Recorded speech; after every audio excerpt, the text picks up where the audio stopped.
Hey everyone! Welcome back to my channel. Panibagong araw, panibagong video. Balitang Canada tayo ngayon. This is with regards dun sa patuloy na pagtaas ng youth unemployment rate dito sa Canada and yung tulong or assistance na binigay ng Canada sa nangyaring earthquake the past few days and last week dyan sa atin sa Pilipinas. So thankful tayo na kahit papano may mga bansang handang tumulong sa atin. And umabot ng 26 million pesos base sa balita ng Omni News. And without further ado, let's watch the videos.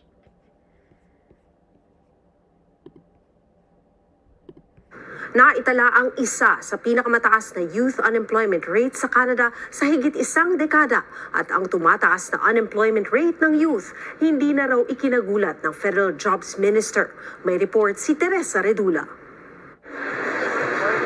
Hawak ang mga resume. Daan-daang katao ang dumalo sa Toronto Pearson Career Expo Miyerkules. Dito inaasahang mapupunan sa susunod na mga linggo ang 600 job positions sa 30 employers. Malaking oportunidad para sa ilan na aminadong hirap makakuha ng employment. If you have a job, it's better for you to keep that job. Don't let go of it, because as you can see, the career fair, it's a lot of youth showing up. I'm a student, I'm a beginner, so any kind of entry job right now, because I need a part-time job right now, so yeah, to run my expenses. Ang mga karanasang ito sinasalamin ng datos na inilabas ng Statistics Canada kamakailan. Tumaas ng 14.7% ang unemployment rate ng mga edad 15 to 24 years old noong Setyembre. Isang 15-year high bukod sa pandemya. This is something that is not shocking to see, but it is unfortunate to see it as an official statistic, because it just shows the importance of the government needing to step up and support youth, especially in times like these where we cannot even afford groceries or even be able to enjoy living life here in Toronto or in other big cities or even in rural settings across the country. Kung ikukumpara sa nakaraang taon, tumaas ang youth unemployment ng 1.2 percentage points. Malaking bahagi dahil sa tumataas na unemployment sa mga mag-aaral. At ayon sa federal government, mayroon silang youth employment strategy, kabilang ang paid placement opportunities. Many people know a young person who's gone to Youth Employment Center for help with resume building, help with interviewing, connections to employers. A large portion of that is federally funded. Pero ayon sa Conservatives, wala raw plano kaugnay dito ang Liberals. Miyerkules, inilatag ng Conservatives ang kanilang plano sa youth unemployment. Kabilang ang suporta sa mga estudyanteng nais pasukin ang high-demand fields at pagkilala ng credentials sa Canadian newcomers. Sa datos din ng StatsCan, 18.2% ng young Canadians na nagtapos sa post-secondary degree, diploma o certificate ang nagtatrabaho sa industriyang hindi tugma sa kanilang pinag-aralan. When a newcomer is not able to work in their area of skill and knowledge, that worker will compete with young people for entry-level positions instead. This is a double negative. As we lose out on the benefit that could come from that person working in a higher skill area, and a young person potentially loses an opportunity for an entry-level job. Hiling ng Filipino-Canadian Civic Action Network, investment sa youth kabilang ang pagtaas ng minimum wage nang matapatan ang living income, after-school programs at resources at iba pa. The most important thing is for politicians to stop telling us to look harder, or telling us that we are on our own, because we need the government to step up and bring back investments for young people. Teresa Redula, Omni News, Toronto. That's it. So actually nakagawa na ako ng video or reaction regarding sa topic na yan a few months ago.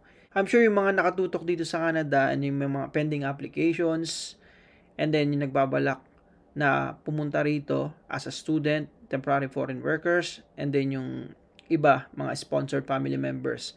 Aware naman tayo na the past few years, naghigpit yung Canada. This is all because dumami yung intake ng immigrants, lalong-lalo na sa mga international students.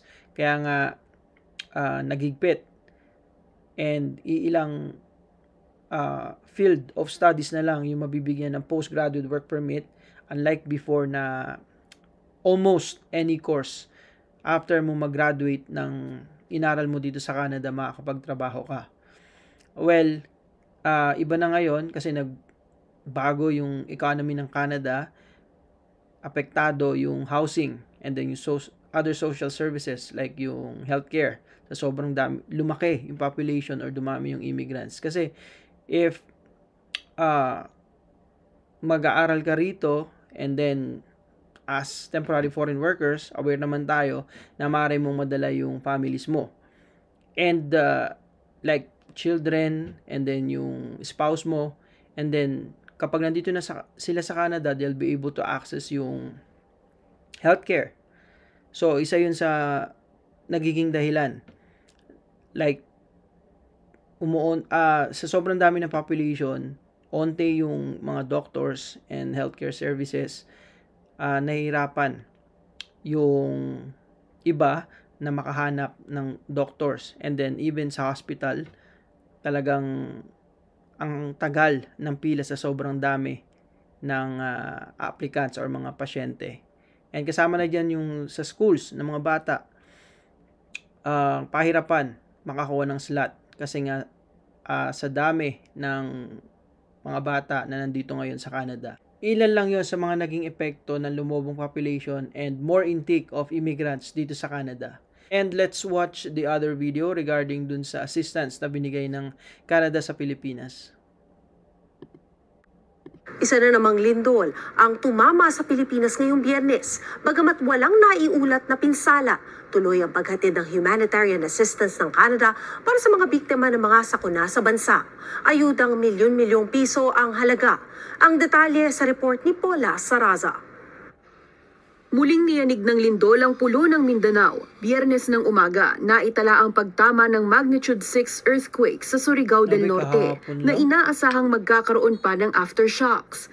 Naramdaman din ito sa ilang bahagi ng pulo at kalapit na mga lungsod tulad sa munisipalidad ng General Luna. Ito ang pinakahuling lindol na naitala sa bansa matapos ang matinding earthquake sa Cebu noong September 30 kung saan mahigit 70 ang nasawi. At ang sunod-sunod pang mga sakuna sa mga nakalipas na araw. I know right now families are being displaced and communities are really trying to rebuild from the ground up. What we're trying to do is our government is stepping up. Kamakailan lamang nang i-anunsyo ni Canadian Secretary of State for International Development Randeep Saray ang 650,000 Canadian dollars o nasa 26 million pesos na humanitarian assistance na ilalaan ng federal government para sa pagbangon ng Pilipinas mula sa pinsalang dulot ng mga nagdaang natural disasters. I'm very proud that Canada has a long-standing partnership with the Philippines, and because we have those deep ties, we want to make sure our government stands together with the Philippines, and in this case, we're trying to really be there when it comes to humanitarian assistance. Gamit ang Canadian Humanitarian Assistance Fund, nasa $350,000 ang ilalaan sa World Vision Canada para sa relief operations tulad ng emergency shelters, protection services, malinis na tubig at iba pang pangunahing pangangailangan. Nasa 250,000 naman para sa Philippine Red Cross relief operations sa Cebu at 50,000 dolyar para sa distribusyon ng mga ayuda kaagapay ang non-profit organization Angat Pinas. Right now, we're focused on providing this relief because it's greatly needed. And we're also targeting this emergency funding to meet the immediate life-saving needs. Again, food, water, shelter. And what we're going to do is we're going to continue to assess the situation.